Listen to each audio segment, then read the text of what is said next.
Hello Soyla. Alors, on débriefe ou quoi? Allez, je te suis. Aujourd'hui, je suis trop contente de vous présenter Soyla.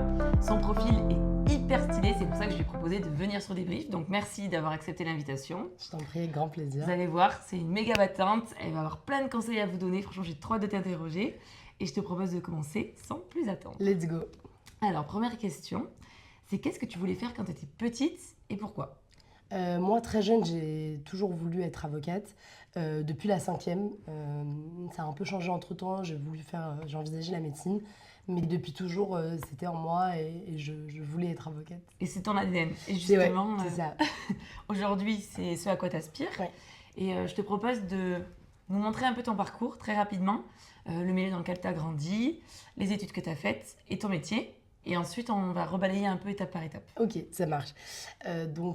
Moi, j'ai fait une licence de droit à l'Université Paris X Nanterre en 4 ans. On y reviendra, mais il y a eu un petit souci en première année. Ensuite, j'ai intégré le Master 1 de droit des affaires de l'École de droit de la Sorbonne. En parallèle de mon Master 1, j'ai suivi un diplôme universitaire de la Sorbonne aussi en droit des entreprises en difficulté. Avant d'intégrer le Master 2 de droit des affaires, toujours de l'École de droit de la Sorbonne. À la rentrée, j'intègre le programme grande école de l'EM Lyon Business School. Et actuellement, je suis juriste chez Total Energy. Moi, je viens d'un milieu modeste.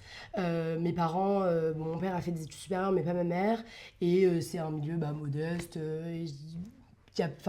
On était prédestinés à faire de grandes études parce que ma mère y a toujours consacré beaucoup d'énergie et de moyens, que ce soit financiers ou autres. Mais c'est pour les autres gens qui étaient avec nous, ce ne sont pas tous des personnes, on n'était pas entouré que de gens qui... vraiment la reproduction sociale autour de nous, c'était pas ça, quoi. Donc, c'était pas, il n'y avait pas que des enfants de cadre, etc. Donc c'était un milieu mixte, un milieu où il y avait un peu de tout, il y avait des enfants de cadre, des enfants de milieu modeste, mais voilà, un milieu vraiment cosmopolite et mixte, et en tout cas pour mes parents modestes. Ok, et c'était vers Paris, c'est ça? En banlieue parisienne, dans le 92. Ok, trop bien. Donc là, pour commencer, je te propose de nous aider à comprendre ce que c'est que le droit. Qu'est-ce que ça regroupe, qu'est-ce que ça veut dire pour leur présenter, tu vois, à des lycéens, des étudiants qui se demanderaient si ne faudrait pas y aller. Le droit, on pense souvent que c'est ce que c'est ce qu'on voit dans Suits, Murder, les séries américaines et tout. Pas du tout. Oubliez tout ce que vous pensez connaître. Il n'y a pas d'objection votre honneur, tout ça n'existe pas en droit français en tout cas. Le droit, c'est pas non plus apprendre par cœur le code civil ou le code pénal, pas du tout. Souvent on me dit mais comment t'as fait pour connaître par cœur le code civil? Je ne connais pas le code civil par cœur. Je connais quelques articles par cœur, mais je ne connais pas dans son intégralité. Le droit, c'est un peu toutes les règles qui régissent notre société, c'est un peu toutes les règles qui sont mises en place pour que ça fonctionne, pour que ça roule, aussi bien pour les entreprises, donc moi mon domaine, que pour le commun des mortels, et aussi bien pour les successions. En fait, ça permet vraiment d'encadrer tout ce qui peut arriver dans la vie d'un individu.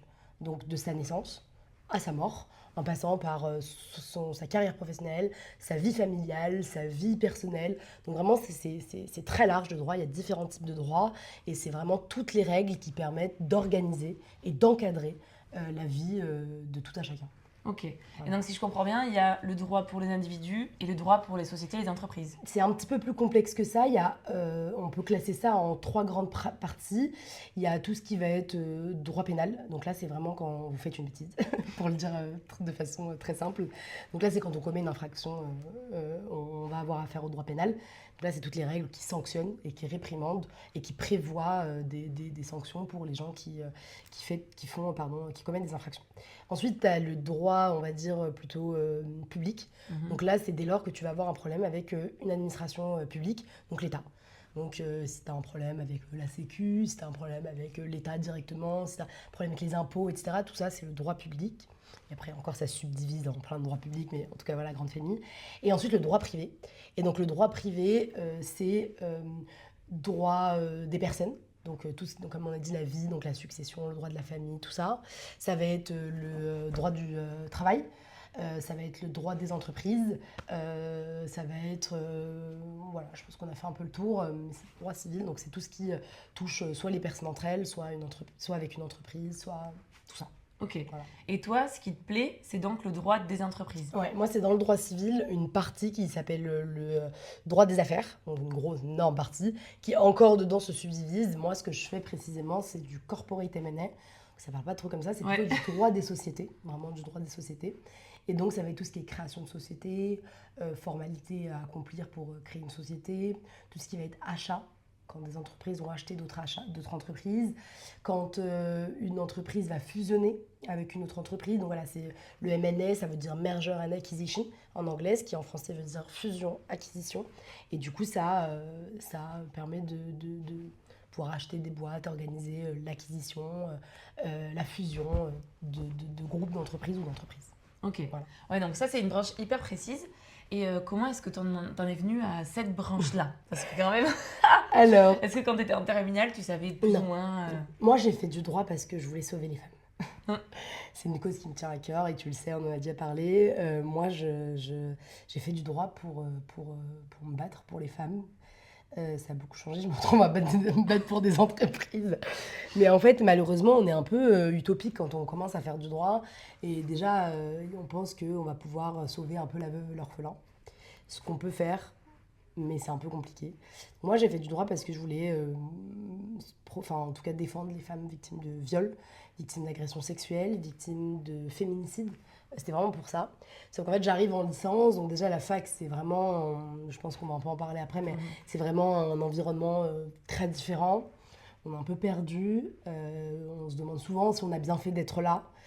On s'occupe pas trop de nous, on s'en fout un peu, on est un peu délaissé, etc. Et donc moi, je me suis dit, j'ai fait mes 3 ans, et en fait, on te rabâche pendant 3 ans que si tu veux gagner de l'argent, il faut faire du droit des affaires. Moi, je suis issue d'un milieu modeste, donc forcément, on fait des études aussi pour s'en sortir, pour réussir dans la vie, et parce que nos parents aussi, moi, je sais que mes parents, ma mère précisément, a mis tout ce qu'elle avait dans nos études, a payé nos écoles privées, etc. Donc, il faut rentabiliser un peu tout ça. Donc, on m'a passé 3 ans à me dire faire du droit des affaires, faire du droit des affaires, faire du droit des affaires. J'ai dit, bon, ok, arrivé en master, je postule en droit des affaires. Moi, j'avais adoré le droit du travail pourtant. Et je m'étais dit, bon, allez, on va aller en master de droit des affaires. J'ai fait donc, je suis allée en master de droit des affaires et j'ai un grand frère qui, lui, a fait une école de commerce et qui faisait à l'époque du M&A. Donc, il était analyste M&A en banque d'investissement. Et donc, je commence à lui demander ce qu'il fait. Je comprends pas trop. Il cherche beaucoup de stages. Je vois que c'est très compliqué. Je vois qu'il rentre tous les jours à 3h du matin. Je me dis, mais je comprends pas. Qu'est-ce que tu fais? Donc, en fait, il commence un peu à m'expliquer. Déjà, c'est hyper intéressant. En vrai, c'est intéressant. Et en plus de ça, ça paye bien. Donc, il m'explique un peu. Il me dit, oui, ça existe en légal. Nous, on travaille avec beaucoup d'avocats. Renseigne-toi. Donc là, j'ai commencé à me renseigner. Et en fait, je vois que le M&A, c'est hyper courant. C'est hyper courant.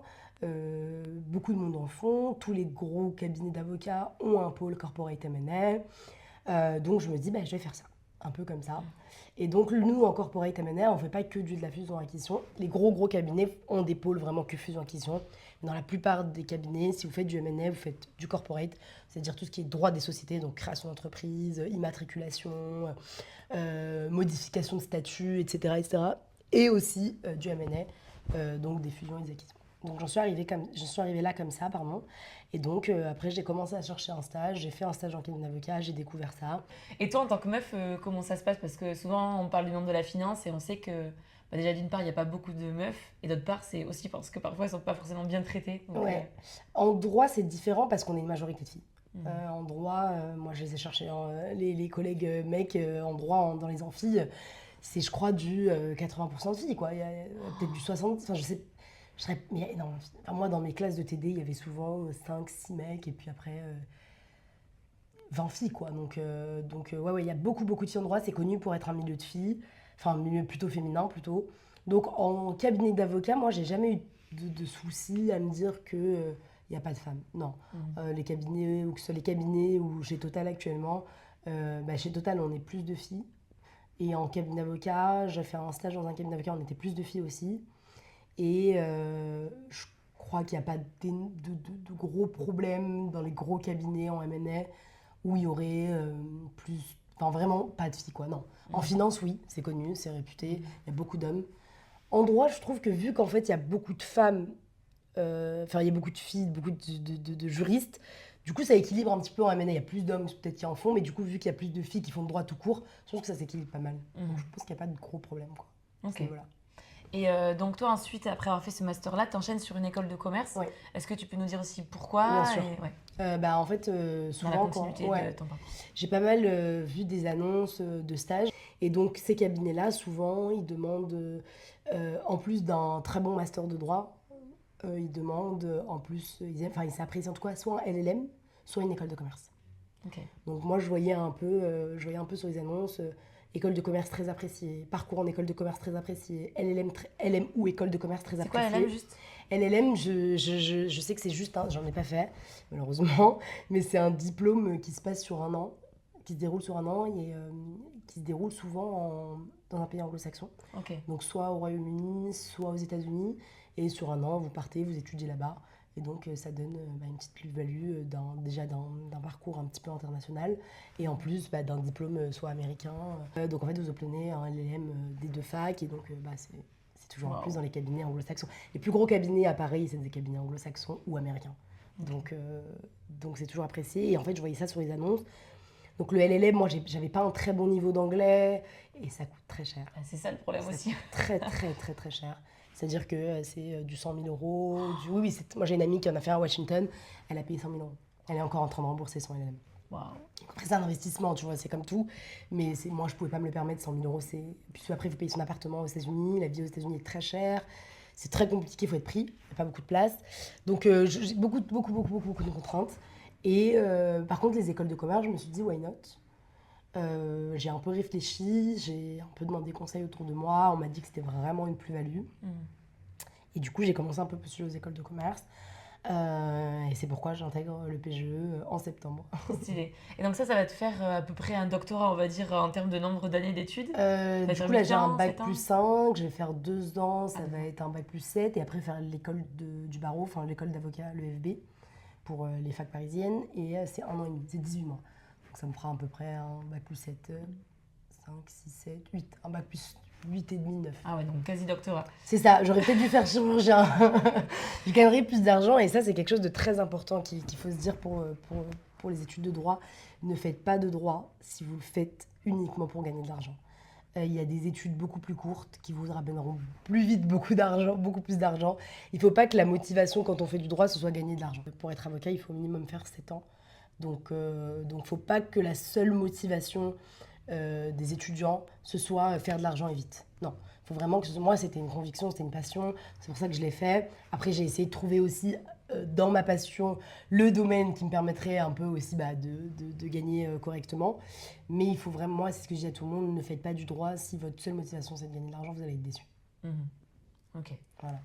Et donc maintenant, ce qu'on peut peut-être refaire, c'est partir de ta licence. Ouais. Donc comment ça se passe? T'étais en terminale, t'as ton bac, tout se passe bien. Tu rentres ta première année, comment ça se passe? Alors, moi, j'ai toujours été plutôt scolaire. Pas scolaire, j'aimais plutôt bien l'école. Le bac, ça n'a jamais été un objectif en soi. J'ai toujours su que, comme je disais tout à l'heure, que c'était une étape, que je devrais faire des études supérieures. Mais je ne savais pas trop quoi. J'ai toujours voulu être avocate, mais arrivée en terminale, je me disais un petit peu, est-ce que j'irais pas voir autre chose? Est-ce que je ferais pas autre chose? Est-ce que je ferais pas une prépa, Hippocagne, Cagne? Puis moi, j'ai 2 grands frères qui, eux, ont fait des prépas. Donc ma mère était vachement insistante sur la prépa. La prépa, c'est bien, la prépa, ça donne un cadre, la prépa, ça prépare, la prépa, c'est... J'étais en mode, mais moi, pour faire du droit, il n'y a pas de prépa en droit. Mais si, tu peux faire mes profs me disaient, mais si, tu peux faire Hippocagne, Cagne, et puis après, tu rejoins la L3, et puis... J'étais en mode, mais pourquoi faire compliqué quand on peut faire ça? Je vais aller à la fac. Exactement, très bien. Donc là, déjà, tu vois, la meuf était déter. Voilà. Elle savait. Donc, je me bats contre vents et marées, contre ma mère, contre un peu tout, et j'intègre la fac. Moi, je suis la première génération de Parcoursup. Donc, avant moi, c'était APB. Nous, on est les premiers Parcoursup, donc on a un peu l'année test. Et donc, je mets mes vœux, j'habite en banlieue, donc je n'obtiens aucune parisienne, à part des cartes. Donc, j'obtiens des cartes en licence et Paris 10 Nanterre. En droit, Paris 10 Nanterre est très bien réputé, donc j'ai un peu hésité, mais presque pas. Et donc, j'étais à Nanterre. J'arrive, donc je sors du lycée, j'ai 17 ans. J'ai une fin d'année, donc quand j'arrive à la fac, j'ai 17 ans. Et j'arrive dans ce truc énorme qui est la fac de Nanterre en plus. C'est vraiment une fac énorme. Et je me dis, waouh, ok, ça change. Je fais quelques mois, donc déjà on est à Nanterre. Il faut savoir qu'en L1, je crois qu'on est plus de 1000. Donc c'est vraiment, ouais, il y a 3 amphis. Il y a le CM1, CMA, CMB, CMC. Et on est par groupe peut-être 400. Donc en tout, on est peut-être 1200. Enfin, énorme, énorme. Et donc beaucoup de monde, un peu compliqué. Et je commence les premiers mois, je bossais beaucoup à côté. Et les premiers mois, ça se passait plutôt bien. Arrive le mois de novembre, où en fait, j'ai un accident de scooter. En fait, je faisais du scooter, je rentre un soir, il pleut, un taxi ne me voit pas et me fauche un peu. Donc après cette péripétie, cet accident, j'ai dû être alitée pendant plusieurs semaines où je ne pouvais pas me déplacer parce que j'ai eu une entorse du genou avec une belle plaie où j'ai été recousue, etc. Donc vraiment une belle plaie et une belle entorse avec le genou qui fait 3 fois la taille. Donc je suis restée peut-être alitée jusqu'au partiel de décembre. Et là, il y avait des cours à distance? Et là, il y avait des cours. Donc là, je me suis arrangée. Normalement, à la fac, vous avez le droit à 2 absences, qu'elles soient justifiées ou pas justifiées. Et à partir de la 3e, vous êtes ce qu'on appelle défaillant. Moi, je m'étais arrangée avec ma chargée de TD. Et en fait, arrivé en novembre, souvent, on vous laisse 2 semaines de révision en décembre. Et du coup, il restait quelques TD, pas trop. Et elle m'avait dit, moi, j'avais jamais été absente. Elle m'avait dit, c'est OK, on va se débrouiller, je vais t'envoyer les cours, envoie-moi les TD en avance, prépare-les, mais ça va être OK. Le problème, c'est que du coup, j'allais plus en cours. Je m'étais faite un peu des copines de TD, mais des filles qui étaient là par dépit, qui savaient qu'elles allaient se réorienter, donc les CM, elles n'y allaient pas. Elles allaient qu'en TD. Les filles qui sont toujours mes amies d'ailleurs, c'est le peu d'amis que je me suis fait à la fac parce qu'après il y a eu le Covid. Oh non, ça c'était difficile. Ouais, ça a été après. Et donc je foire mes partiels. Ça a été très compliqué. Arrivé au 2e semestre, j'ai d'autres soucis de santé. Donc je rate certains partiels, parce qu'en fait c'était en 2 temps à Nanterre, tu passais les majeurs avant les vacances et les mineurs après les vacances. Donc pendant les vacances, quelques petits soucis de santé en décembre, et en janvier, pareil, je rate carrément un de mes partiels. Donc là je me dis mais comment je vais faire, je rate mon partiel, enfin compliqué. La pression, punaise. Et donc en fait quand tu rates un partiel, automatiquement tu passes au rattrapage. Donc je me dis ok, donc là je suis au rattrapage en fait. Mince, ok. Et donc après... c'était compliqué, j'ai retourné en cours mais j'avais un peu perdu le fil, vraiment. Et puis je continue à travailler à côté, mon job je ne l'ai pas lâché, donc j'avais un job étudiant mais qui était très conséquent, je travaillais beaucoup d'heures, j'avais en fait 2 jobs à côté, plus des babysitting que je faisais très régulièrement. Donc en fait j'avais 3 jobs, plus la fac, et en fait j'avais pas pris la pleine mesure de ce qu'était un peu les études, et puis moi j'ai un peu jamais révisé, c'est un peu mon problème. J'ai toujours un peu été... ouais, en fait, j'étais bonne parce que j'écoutais à l'école, parce que j'écoutais en cours et parce que je travaillais le strict minimum. J'ai toujours eu de très bons résultats comme ça. Et en fait, je me suis dit, bon, à la fac, c'est pareil, quoi. Et non, pas du tout. Donc, au rattrapage, et en fait, au rattrapage, j'arrive un jour en retard à un des rattrapages. Et je me dis, mais en fait, j'ai envie de reprendre bien. Et en fait, je parle avec une de mes profs de droit constit. Je me souviens très bien d'elle, je me souviens de son nom et tout, elle était géniale. Et c'est grâce à elle que j'ai pas détesté comme tous les étudiants de droit le droit constit. Et en fait, on discute et je lui dis, voilà, je lui explique un peu ce qui s'est passé. Elle me dit, vous êtes en retard, là, je peux vous accueillir pour composer. Je lui dis, bah si, normalement, vous devez m'accueillir parce que normalement, tu as le droit à un quart de retard de l'épreuve. En fait, si l'épreuve dure 1 heure, tu as le droit d'arriver 15 minutes en retard, etc. La meuf, elle checké non, juste bah, avant. tu fais du droit, tu vois, tu dois le savoir, ça. Et donc, je lui dis, ouais, si vous devez m'aider, elle me dit, non, mais de toute façon, ça sert à rien, vous n'aurez pas le temps de composer. Puis, de toute façon, je m'en fous. Je vais recommencer à la rentrée, je lui dis. Et elle me regarde un peu choquée, donc je lui explique un peu mon année et tout. Puis elle me dit, mais voilà, mais vous avez raison, faites ça, c'est très bien. Et puis elle m'a un peu conseillé, etc. Et donc je fais demi-tour. Je pars. Et je rentre chez moi. Et là, tu t'es sentie comment? T'étais sûre de toi, donc... Ouais, j'étais plutôt sûre de moi. T'es soulagée? J'étais en mode, je sais que je vais le reprendre. Je sais que je vais le faire correctement. Je sais que je vais m'impliquer. Là, j'ai été malade, j'ai eu un accident. Puis après, j'ai eu des soucis de santé. Ça n'a pas été mon année. Et en fait, je ne me voyais pas passer, malgré tout. Et passer alors que j'ai pas suivi les cours correctement, alors que j'ai pas été assidue, alors que j'ai pas vraiment... La première année, c'est quand même une année importante où vraiment t'apprends à devenir un juriste, à penser comme un juriste. En fait, tu déconstruis tout ce que tu penses savoir, tout ce que tu as appris jusque-là. Les plans en 3 parties, tout ça, c'est fini. Maintenant, c'est des plans en 2 parties. Si tu fais deux sous-parties à la partie 1, tu dois faire 2 sous-parties à la partie 2. C'est des plans miroirs. Tu réapprends tout. C'est de la rigueur, quoi, ouais. Oui, c'est plus de conclusion. En droit, on ne fait pas de conclusion. Les commentaires, les dissertes, il n'y a pas de conclusion. Et des ouvertures, potentiellement. Mais en fait, ton 2B est une ouverture, est une conclusion, en fait. Donc, est censé être une ouverture, en tout cas. Mais ouais, donc en fait, tu déconstruis un peu. Donc, c'est vraiment une année importante. Tu apprends tout, le fonctionnement, la base, les juridictions, ce que je viens d'expliquer, les différents types de droits et tout. Donc, je voulais bien reprendre. Et c'est ce que j'ai fait. J'ai passé mon été, j'ai kiffé mon été. Et en septembre, j'ai repris. Et là, j'ai bien repris. J'ai validé mon année avec mention. J'avais validé certaines matières déjà, donc voilà. Donc j'ai validé avec mention bien. Ensuite, je suis... Avant de continuer peut-être, comment ça se passait la fac? Parce que c'est compliqué, on a parfois des a priori, je pense qu'ils peuvent se vérifier. C'est qu'on sent un peu seul dans un grand océan, tu vois.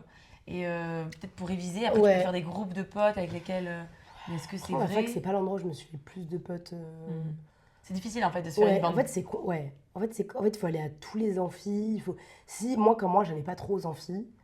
J'allais à tous mes TD, mais j'allais pas trop aux amphis, donc je rencontrais pas trop les gens.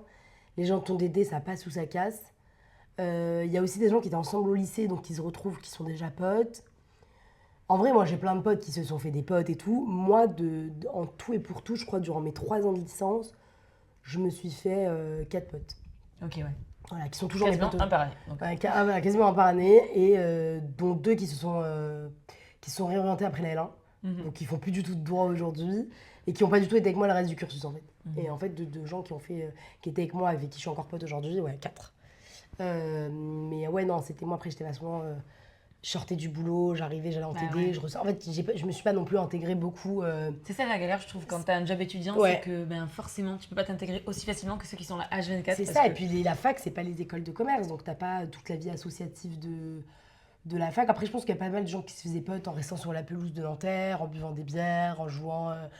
je sais pas ce qu'ils faisaient. Moi, j'ai jamais été, j'ai très peu été sur la pelouse de Nanterre, mais je pense que si tu restes dans la fac, que tu vas arriver à la bibliothèque, que tu as vraiment une vie étudiante et que tu peux te permettre d'être souvent là sur le campus et tout, oui, si, tu te fais des potes, c'est comme partout. Moi, c'était plutôt, je bossais, je venais à la fac pour faire mes cours et je repartais aussitôt. Donc ouais, c'était, non, je me suis pas fait trop de potes. Et après, c'est vraiment énorme. Comme je t'ai dit, c'est des promos énormes. Sachant qu'il y a un énorme tri parce qu'on passe après de 1200 à, je crois, 700 en L2. Il y a vraiment un gros tri qui est fait. De ouf, quoi. C'est ça, entre ceux qui valident pas, ceux qui se réorientent, etc. Et en fait, t'es un peu... Et puis, personne ne viendra te dire, viens bosser. Moi, dans ma L1, il n'y a personne qui m'a demandé de venir en cours. Les amphis, ils sont totalement facultatifs. Donc, si tu veux y aller, t'y vas. Si tu vas pas, il n'y a personne qui viendra te chercher. Les TD, si t'es absente 1 fois, 2 fois, 3 fois, tu deviens défaillante, il n'y a personne qui t'enverra un mail pour te dire coucou, t'es défaillante. Coucou, ça va ou... Oui, ou coucou, t'es encore en droit, t'es encore... Personne. Ouais. Même pas la chargée de TD, même pas... Nous, on avait des gens qui disparaissaient en plein milieu de l'année. La chargée de TD, dans mode, vous avez des nouvelles de lui? Non, bon, ok, elle le barrait de là. Donc vraiment, il n'y a personne qui viendra vous dire, là, faut bosser. Là, tu fais n'importe quoi. Personne. Vraiment, il faut une autonomie pour la fac qui est assez... C'est difficile de demander à des jeunes qui sortent du lycée, qui ont tout juste 17 ans, et pour tout juste 18 ans pour d'autres, et encore 17 ans pour certains, de faire preuve d'autant de maturité et d'autant d'autonomie, de se dire, là, il faut bosser, là... Non, il n'y a personne qui viendra vous chercher. Et il y a autre chose, les gens ne vont pas beaucoup en amphi, mais moi, j'avais une chargée de TD en L1 qui m'avait dit un truc que je trouve très juste.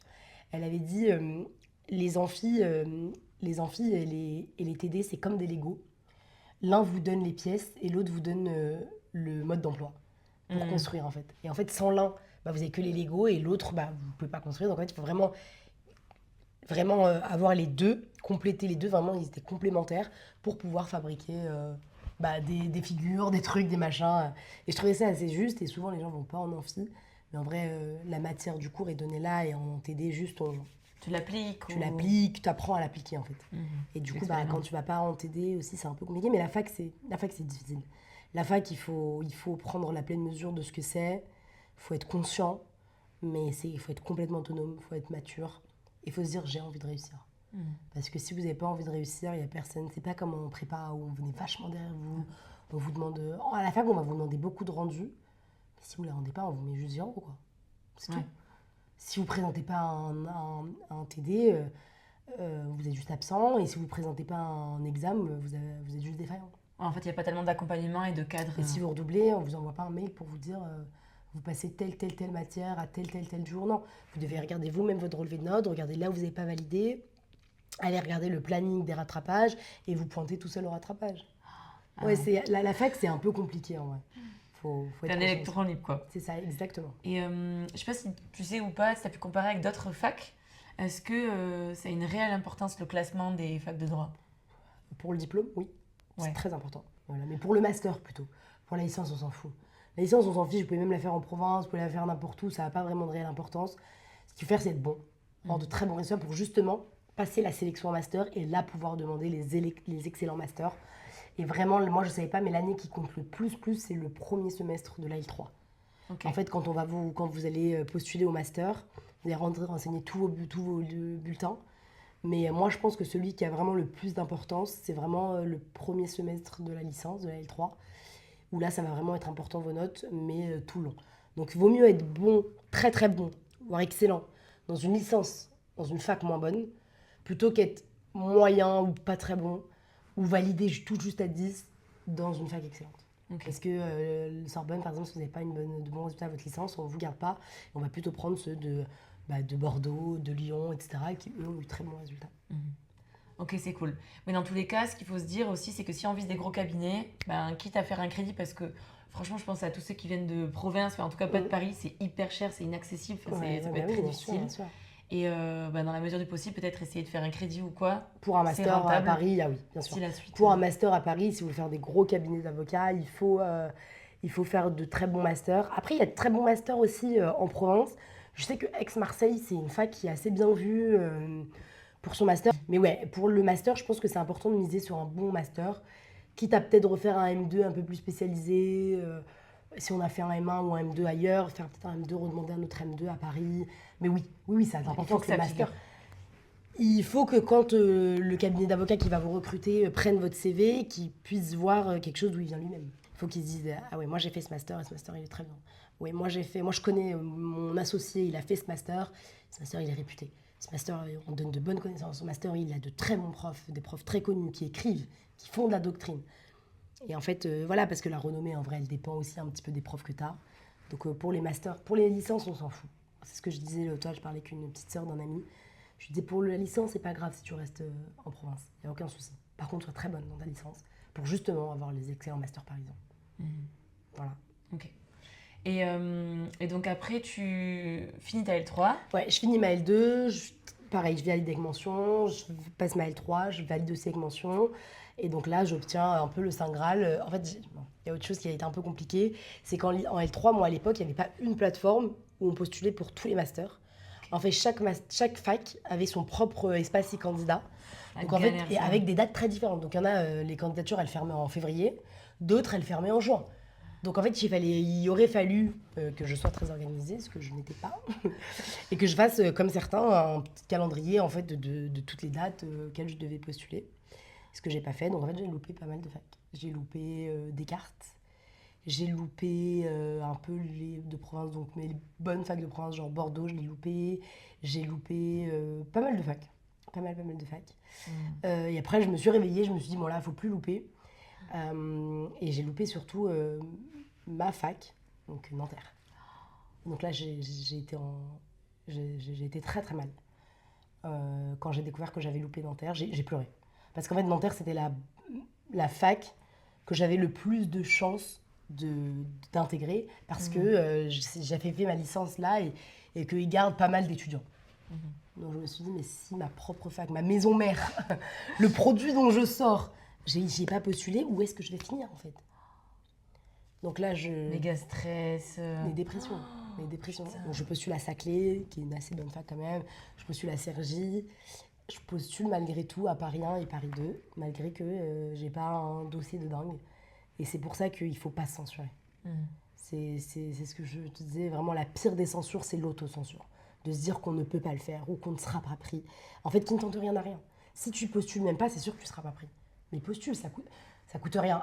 Ça coûte 20 euros. Mais ça vaut le coup. Ça vaut le coup. Tu vois. Bon, j'ai pas été prise. Mais enfin, ils vous les remboursent si vous n'êtes pas pris. Donc, moi, j'ai oublié de demander le remboursement. Donc, voilà. Mais voilà, vous payez 20 euros et si vous n'êtes pas pris, vous pouvez demander le remboursement. Mais il faut essayer. Il faut essayer. Si tu n'essayes même pas, c'est sûr que tu vas pas y arriver. Donc moi, malgré tout, malgré ce qu'on me disait, oui, mais à Sorbonne, il faut avoir 15 de moyenne. Oui, Sorbonne, il faut être major de promo. Oui, à SAS, il faut ci, il faut ça, il faut...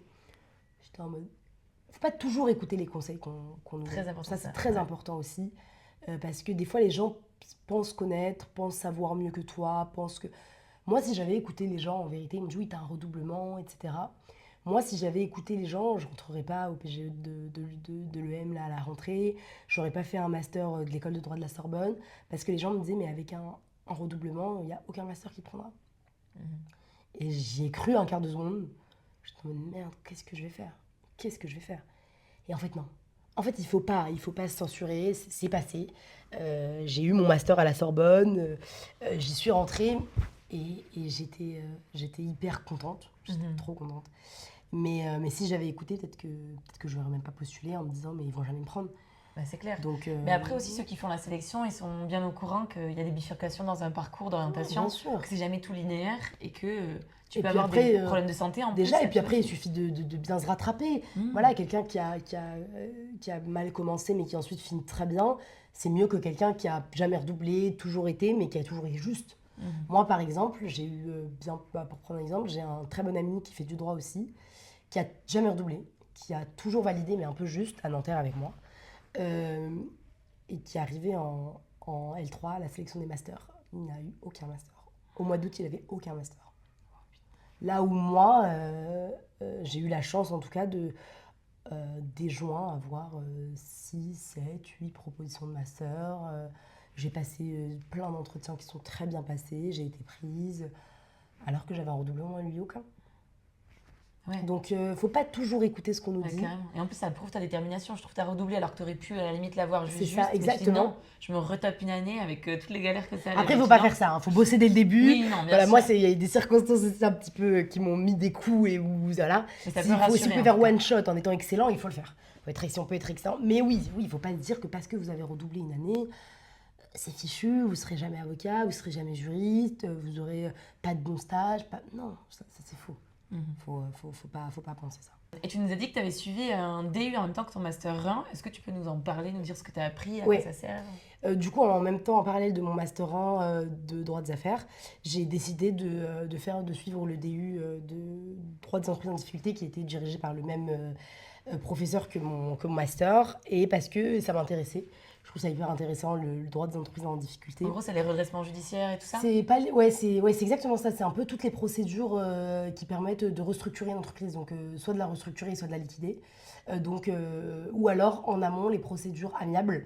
Donc, tout ce qui est mandat ad hoc et conciliation, qui permettent en fait d'abord d'aider avant qu'il y ait les vraies difficultés. Et après, tu as toutes les procédures judiciaires qui la permettent d'aider quand il faut aider. Donc c'est hyper intéressant. Mais c'est vrai que c'était un peu compliqué parce que du coup, je faisais le DU en même temps que mon master. Du coup, ça a demandé beaucoup d'organisation. Ça a demandé de la rigueur. Ça fait beaucoup de connaissances. Après, dans mon master, j'avais aussi de droit des entreprises en difficulté. Donc, ça m'a permis aussi d'avoir un peu d'avance. Mais je pense que ça a vraiment une plus-value. Je pense que ça m'a permis aussi de trouver assez facilement un stage.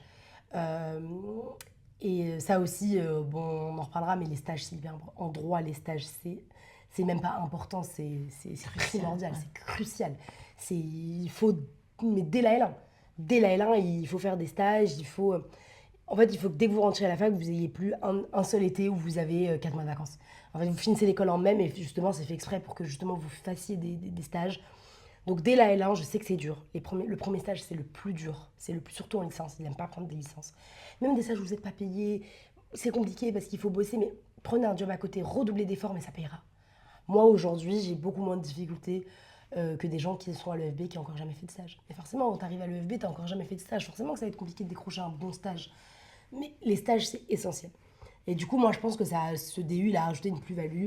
C'est beaucoup de travail, mais c'est du travail qui permet aussi de montrer que déjà, on sait faire plusieurs choses à la fois, on sait réussir plusieurs choses à la fois, on sait être organisé, on n'est pas submergé quand on a plein de choses à faire et qu'on est rigoureux.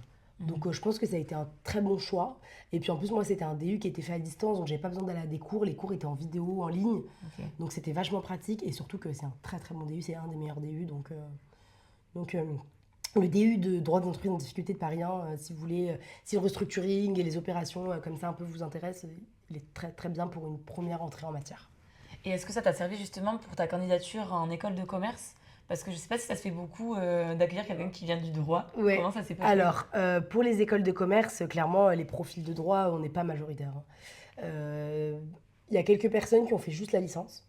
Donc ça va, ils sont pas encore. Mais quand vous avez carrément un master de droit, vous préparez le CRFPA, que vraiment voilà, vous êtes juriste, voilà, c'est pas les profils qu'il y a le plus. Moi, quand j'ai passé les oraux de l'EM, les gens autour de moi étaient un peu en mode ok, trop. Non, ils sont en mode trop cool, trop bien, parce que le droit, ça aussi, c'est un truc.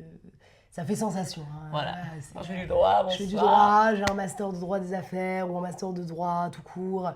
Voilà, Ça fait mouche. ça fait mouche. Voilà. C'est comme quand vous dites que vous êtes avocat une soirée, hein, je suis avocate. J'ai vu des copines moi dire ah ouais, t'es avocate, vachement bien et tout. Voilà, ça te fait toujours sensation.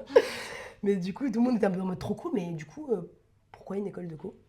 Donc voilà, on n'est pas les profils majoritaires, mais on y a notre place. On y a notre place complètement. Il y a de plus en plus de juristes qui font des écoles de commerce pour avoir la double qualification très appréciée de management et de droit.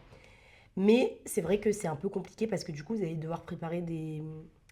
Enfin, clairement, tu es en droit, tu as un master, ça fait 5 ans que tu n'as pas fait de droit. Ça peut être d'autres choses, pardon, que du droit. Et là, en fait, si tu prépares les écoles de commerce, bah, tu vas devoir tout préparer, le Taj-Maj. Donc là, c'est des maths, c'est de la logique. C'est tout ce qu'on n'est pas les littéraires et les droits. Voilà. Donc c'est compliqué. C'est compliqué. On n'a pas leur niveau de droit, d'anglais, pardon, on n'a pas le niveau d'anglais des personnes en prépa. Donc pareil, là, il va falloir bosser le TOEIC, il va falloir avoir un bon score au TOEIC. Moi, je l'ai passé 3 fois avant d'avoir un score suffisant. Ouais, ça aussi, pas hésiter à investir. Si ça Ouais, suffit voilà, pas pour ta candidature, ça Voilà. serait un truc intéressant. Ouais, moi, aussi. je l'ai passé en plus 3 fois sur 10 jours. Donc vraiment parce que Overdose de TOEIC. overdose, mais en fait ça permet de, c'est ce qui a permis que la troisième fois j'ai un très bon score parce que bah, déjà à l'époque l'anglais c'était pas trop ma tasse de thé. Et en plus de ça, il fallait que je le passe vite parce qu'en plus bah, vous êtes pressé par le temps parce que les candidatures, bah, il y a des deadlines. Mais voilà, faut pas hésiter. Moi, j'avais beaucoup bossé. Et en fait, ça me faisait trop mal au cœur. Je bossais. Et du coup, j'étais payée en extra, donc j'étais payée tout de suite. Et je prenais l'argent que j'étais payée en extra et je le donnais intégralement. Enfin, je le mettais, je le déposais en compte et je payais intégralement avec le TOEIC, quoi. Parce que ça coûte très cher. Après, je crois qu'il y a des facs qui le payent. Il y a des masters qui le payent. Ça faut se renseigner. Il faut se renseigner auprès de sa fac. Je sais qu'en Master 2, souvent, on offre un test, donc soit le TOEFL, soit le TOEIC. Ah, trop bien. Donc, il faut s'enseigner. Il faut s'enseigner avec son master, il faut s'enseigner. Mais voilà, mais les écoles de commerce, ça rajoute vraiment une plus-value si vous voulez faire du droit des affaires. C'est vraiment, après, si vous voulez faire du droit de la famille ou du droit du travail, c'est peut-être pas, il y a encore que le droit de travail, mais droit de famille, droit public, etc. Non. Mais si vous voulez faire du droit des affaires, ça rajoute vraiment une plus-value. Et n'écoutez pas ceux qui vous disent non, vous n'y avez pas votre place. Non, non, vous y avez votre place et ça rajoutera vraiment un gros, gros plus sur votre CV. Et après, vous avez aussi les masters spécialisés. Donc, c'est pas des masters, c'est des masters. Donc, après un master, justement, de droit, c'est des masters, c'est mis en place par des écoles de commerce. Je sais qu'il y en a un à l'ESSEC qui est très, très bien, très, très bon. Par contre, il faut avoir un score au TOEIC incroyable. C'est très important. Et vous avez un l'EM aussi, à l'EM Lyon. C'est les masters spécialisés. Et en fait, c'est fait juste pour les juristes. Donc, vous serez qu'avec des juristes, par contre. Et là, en fait, ça te permet d'avoir en plus de cours de droit, des cours de management sur un an. C'est juste sur un an. Par contre, pareil, ça coûte très cher. Mais vous pouvez les faire en alternance. Ok. Si tu trouves une alternance, c'est ce que fait un de mes amis. Il intègre le master de l'EM qui s'appelle juriste d'entreprise. Et à côté, il a trouvé une alternance. Donc, c'est l'alternance qui va payer les frais de scolarité, qui sont assez élevés, c'est plusieurs milliers d'euros. Donc voilà, donc il y a toujours des options. Après, voilà, vous pouvez demander des bourses. En école de commerce, il y a pas mal de trucs aussi, des fonds d'école de commerce qui permettent de vous aider à payer. Encore une fois, pas d'autocensure. On fonce, on fait les causes, on essaye d'être pris, on réfléchit à la solution, comment on va financer. Il y a des banques qui font des prêts 0% quand on est issu d'un milieu modeste et qu'on est boursier. Il y a des banques, il y a des prêts par des fonds d'investissement privés. Il y a aussi des bourses privées. Il y a aussi les fonds des écoles de commerce. Il y a le Crous. Le Crous, vous pouvez toujours aller négocier. Voilà, vous expliquez votre parcours, vous expliquez votre situation, vous dites que vraiment vous n'avez pas, que là, ça met en difficulté votre réussite. Donc voilà, on fait les causes, on s'auto-censure pas. On passe les concours, on passe les oraux, on fait tout jusqu'au bout, jusqu'à qu'on soit admis. Et en même temps, en parallèle, on continue de regarder. On regarde comment on peut financer. Mais une fois qu'on l'a, là, on se dit, OK, comment je vais faire? Ça, c'est ouf ce que tu dis parce que j'aurais grave aimé l'entendre. Ouais. En gros, j'avais fait un an de prépa éco. Et à la fin de l'année, tu vois, je me suis dit, bah vas-y, je peux pas financer l'école de commerce après ça. Et il m'aurait resté que 6 mois, tu vois. Ouais. Donc du coup, je me suis réorientée en prépa lettres. Ouais, et là, en prépa lettres, je me suis dit, ok, ben, on va changer carrément même de projet professionnel. Pourquoi pas être prof d'espagnol à l'issue de tout ça? Ok, et puis vraiment en dernier moment, donc à ma dernière année, la 3e de prépa lettres, j'ai mes potes qui me disent, non mais tu fais quoi là en fait Enfin, l'école de commerce, on voit bien que c'est en toi, tout ce domaine-là, ça va t'apprendre beaucoup de choses. Tu verras bien comment tu vas le financer, mais tente. Du coup, je les ai écoutés, j'ai tenté. Et sans trop y croire, tu vois, je me disais, bon, de toute façon, je ne pourrais pas le financer, ça va encore mettre le seum, ce truc-là. Mais comme j'étais boursière, bon, j'ai passé les concours, je les ai eus. Et là, je me suis dit, mais en fait, en y réfléchissant, si je fais l'alternance pour le M1, M2, ça va être possible. Il faudra juste que je trouve une solution pour la L3. Donc, je choisis entre TBS et Neoma, c'était les deux seuls qui proposaient l'alternance. Ouais. Donc, du coup, très bien, j'y vais, je vais à TBS. Et là, toute contente et tout ça à la fin, je me dis, ok, je vais aller voir les banques pour contracter un prêt. Sauf que sans garantie financière, ben, j'ai pas pu en avoir. Ouais. Et comme on a le résultat en août, l'enveloppe de prêt garanti par l'État, elle est déjà terminée.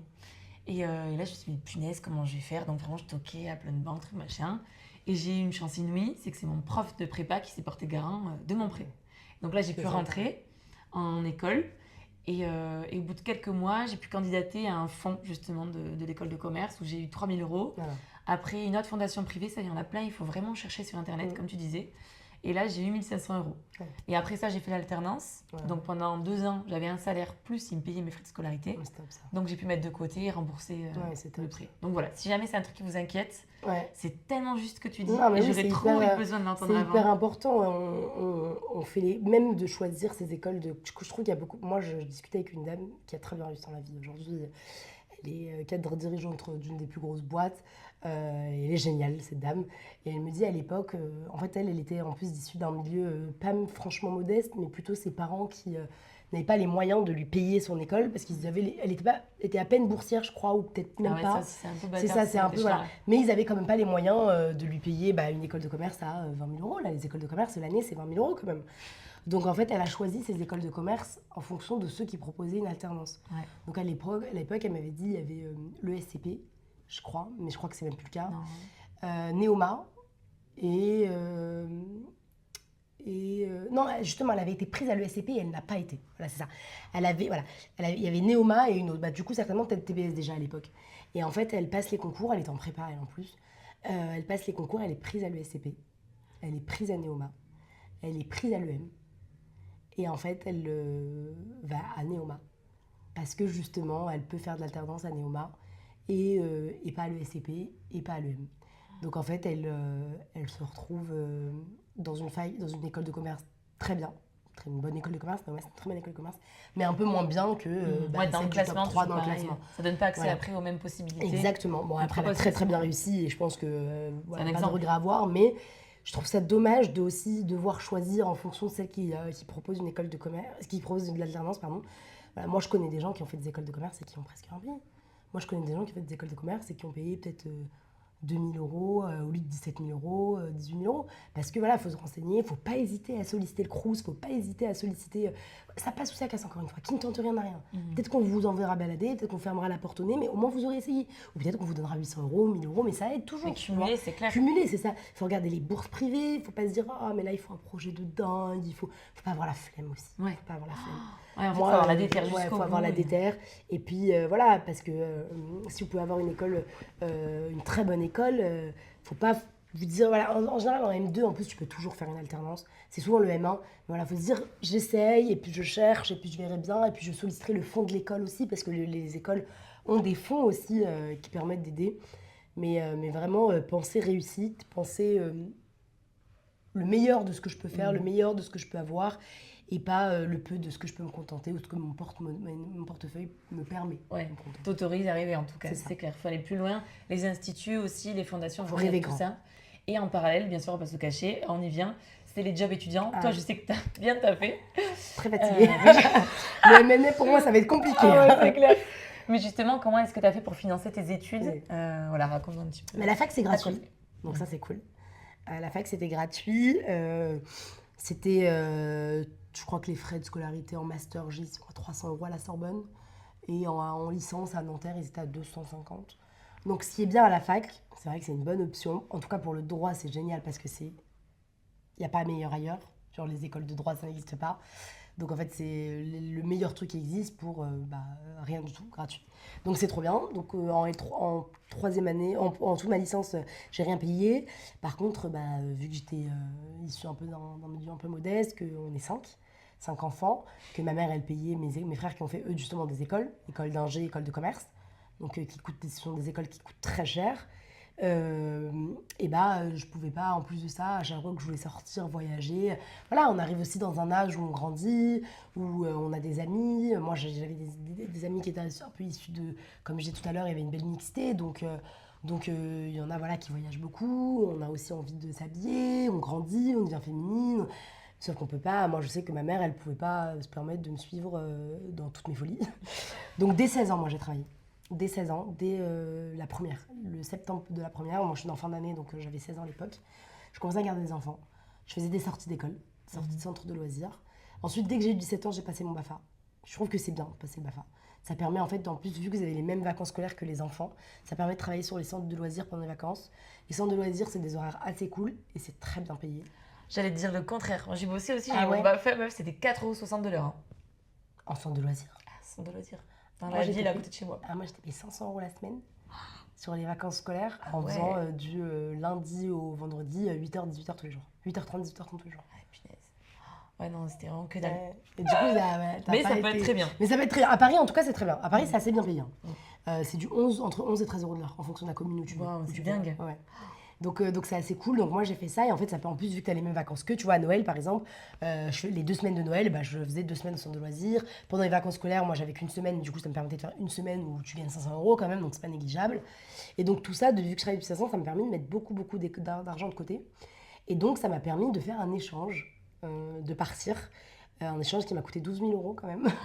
Ouais, c'est énorme. Mais en fait, du fait d'avoir travaillé très jeune, j'étais assez consciente, et même si ça m'a permis aussi de profiter, de vivre, de passer mon permis, de payer mon permis toute seule, de payer ma voiture, de payer mon scooter, de payer mes fringues, tous mes trucs, mes livres de droit. Ça, faut en parler aussi. Ouais. Les livres en droit, après il y a les bibliothèques et tout aujourd'hui, donc ça va, c'est cool. Mais quand tu veux t'acheter un code, tu dois t'acheter un code. Le code, il change tous les ans. Et donc à chaque fois que tu vas le racheter, ça... après, non, il y a que... Il y a des petits changements tous les ans, mais des fois, tu as des grosses réformes qui arrivent, comme pour le droit des contrats, tu as une grosse réforme en 2016, donc tous ceux qui avaient celui avant 2016, il est plus valable. Et le code de commerce, il y a eu une grosse réforme en 2021 en droit des sûretés. Donc pareil, il faut changer. Donc moi, je l'avais acheté, mon code de commerce, quand j'ai commencé ma licence. Donc il m'a fallu en racheter un autre. Et pareil, quand tu passes le CRFPA, il faut en racheter. Donc voilà, ça coûte quand même, ça coûte pas excessivement cher. Même si la fac coûte 200 €, voilà, t'as quand même faut ça à avoir prévoir des livres. Après, si vous voulez bien réussir, il faut aussi que vous achetiez des livres, des trucs. Ou alors que vous allez à la bibliothèque les emprunter. Mais après, il y a des options, tu vois. Il y a des gens qui vendent sur Vinted, sur Le Bon Coin. N'hésitez pas à fouiller encore une fois. Faut pas être feignant. Vous regardez, vous achetez les livres, les groupes Facebook des facs qui disent oui, je revends, je me suis réorientée, j'ai plus besoin. Ou alors j'en ai plus besoin, je passe en L2. N'hésitez pas, on s'en fout, vous allez faire un an et puis même vous après vous le revendez. Carrément. Moi mes livres de licence, je les ai encore, je les ai refilés il y a pas longtemps à une nana qui rentre en licence. Donc c'est vrai que tu vas galérer un peu plus à trouver l'info, à avoir des meilleurs bails, à travailler. Après moi j'allais beaucoup, surtout à Nanterre, j'allais beaucoup à la bibliothèque. Et il y a tout. Tous les livres, il y a tout, vous empruntez là-bas, vous bossez dessus, vous pouvez les emprunter chez vous, même les codes, ils prêtent les codes et tout, donc en vrai... Mais le problème c'est qu'en période de partiel, tout le monde emprunte les codes. Ah oui. Et en plus vous n'avez pas le droit de les surligner, vous n'avez pas le droit de les mettre en tout cas si tu mets des post-it, il va falloir que tu les enlèves tous un par un. Donc autant en acheter un, investir un petit peu, et le tien, tu peux, en droit, tu as le droit de mettre des post-it et de surligner avec des surligneurs. C'est pour ça qu'on a plein de surligneurs, toutes les couleurs et tout. Donc c'est bien d'avoir les siens, mais c'est un investissement. Mais ouais, moi, j'ai toujours bossé beaucoup, peut-être un peu trop même en L1. Tu faisais quoi comme taf du coup? Je faisais le centre de loisirs sur les vacances scolaires. Je faisais les sorties d'école tous les soirs et je bossais dans un resto les week-ends. Ok. Donc je bossais énormément tous les soirs après la fac ou même avant parce que des fois c'est la fac, des fois t'as cours que le matin, que l'après-midi, t'as pas beaucoup de cours. Donc et puis j'avais pas forcément d'amphi en plus donc je faisais des sorties d'école d'enfants tous les jours et après le week-end de la restauration et les vacances scolaires le centre de loisirs. Et les grandes vacances je faisais un stage plus après août du centre de loisirs. Donc, Tim, on se repose jamais quoi. Ouais, Tim, on se repose jamais. Et après, ma mère, elle me dit, mais c'est dingue. Et puis, j'ai mon meilleur ami qui me dit souvent, mais celui-là, l'URSS, c'est fini. Ça y est. T'es pas obligé de te matraquer comme ça. Il me dit, on n'est plus à Staline, là, ça n'existe plus, le régime communiste, hyper. Les goulags, tout ça. Il me dit, mais t'es au goulag, là. Et en fait, il me dit, mais t'es dingue. Mais après, je te comprends, je suis un peu pareil en mode, t'as tellement envie aussi de découvrir, de faire d'autres choses. Donc, t'étais en train de parler de ton échange, tu vas y revenir. Mais si t'as cette fibre en mode, mais je vais faire comme les potes, je veux moi aussi partir, faire de l'expat, m'acheter. Et ça a été le cas, J'ai pu voyager, je suis partie en Amérique latine, je suis partie en Asie, je suis partie en vacances plusieurs fois dans l'année, j'allais au ski. C'était des choses qui, moi, mon milieu social ne me permettait pas de faire. Pourtant, j'allais au ski, mais jusqu'à 18 ans en colo. Ma mère m'a toujours envoyé, au ski en colo. Mais après la colo, elle pouvait pas payer les vacances avec les potes de chacun d'entre nous. Voilà, quand en école de co, ils organisent des trucs sympas, pas très chers, à la fac, rien du tout. Donc en fait, si tu veux partir, tu pars en plus pendant les vacances scolaires parce qu'il faut pas que tu aies cours. Donc c'est le moment où tous les Parisiens partent, parce qu'on sait, on a les mêmes dates que les Parisiens. Donc ça coûte un bras. Les billets de train, c'est hors de prix. Donc ma mère ne pouvait pas, tout court, en tout cas, me financer ça, mes vacances et mes plaisirs. Donc oui, moi, c'était hors de question que je m'en prive. Donc je me suis aussi donné les moyens d'avoir ce rythme de vie. Et donc je bossais matin, midi, soir. Ça me permet vraiment beaucoup de voyager, de pouvoir manger très souvent au restaurant, de pouvoir sortir avec les copines, aller boire des verres. Voilà, ça m'a permis aussi de mener un rythme de vie d'étudiant, de jeune, de cool, quoi, sympa. Et je regrette pas du tout. Puis ça m'a donné la valeur de l'argent, ça m'a donné la valeur de la vie. J'ai pas eu tout cuit dans la bouche. Je me suis levée, j'ai retroussé mes manches et je me suis battue pour avoir ça. Et donc je l'ai eu et ça m'a permis du coup de faire l'échange dont je parlais. C'est l'école là-bas en échange, donc je suis partie au Maroc parce que c'est mon pays d'origine. C'est un pays qui m'intéresse potentiellement pour y vivre un moment de ma vie. C'est un super pays que j'adore. Donc je voulais aller voir un petit peu, y vivre un petit moment. J'ai fait un échange et ça a été génial, mais j'aurais pas pu... Quand j'étais là-bas, je travaillais plus. Du coup, je disais ça aussi, c'est très compliqué de passer de tout à rien. Mais du coup, il a fallu que je puisse payer mon logement. Il a fallu que je puisse payer mon appart, l'électricité, l'eau. Là aussi, c'était une vie d'adulte, donc les courses, les allers-retours en France pour venir voir les amis, la famille, les mariages pour assister. Donc ouais, si j'avais pas bossé et mis de l'argent de côté, j'aurais jamais pu faire cette expérience incroyable. Et tu dirais que ça t'a apporté quoi aussi? Et là, ça nous permet de faire la transition vers le monde pro. Est-ce que ça a été parce qu'il y en a plein qui ont un peu honte de dire qu'ils ont un job étudiant. Bon, ça vraiment, faut pas du tout avoir honte, au contraire. Au contraire. Et qu'est-ce que t'as appris et en quoi ça t'a servi pour tes candidatures? Ouais, et moi, ça m'a déjà fait des contacts. En vrai, on n'y pense pas souvent, mais moi, dans le resto où j'ai bossé, j'ai rencontré pas mal de monde. Et là où j'étais animatrice, j'ai rencontré une collègue animatrice qui m'a permis de dégoter mon premier gros stage. Donc, c'est triste à dire, mais les premiers stages, c'est beaucoup avec du piston. Parce qu'on ne vous prendra jamais sans expérience et en plus en licence. Carrément. Mais du coup, les jobs étudiants, on ne pense pas comme ça.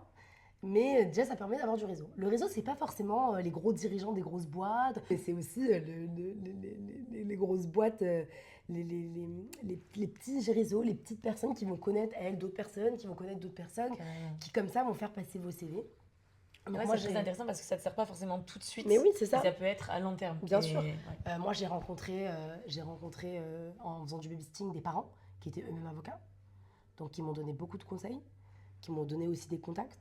J'ai rencontré des parents qui étaient juristes dans des boîtes, donc ils m'ont dit dans quelle boîte ils étaient, comment ça se passait, avec qui on a pu parler, qui avaient sinon d'autres parents qui avaient des potes qui étaient avocats, donc quand j'ai cherché des stages, j'ai sollicité un peu tout le monde, tu vois, j'appelle, je demande, oui, envoie ton CV à un tel, c'est notre pote, il travaille là, voilà, donc en plus souvent c'est des vocables, des belles boîtes et tout, donc déjà ça vous donne du réseau, chose à laquelle on ne pense pas. Ensuite ça vous donne aussi de l'organisation. T'apprends à t'organiser parce que tu dois jongler entre les cours. Tu dois être bon dans ton taf parce que sinon on te vire. Et tu dois être bon à l'école parce qu'il faut que tu valides.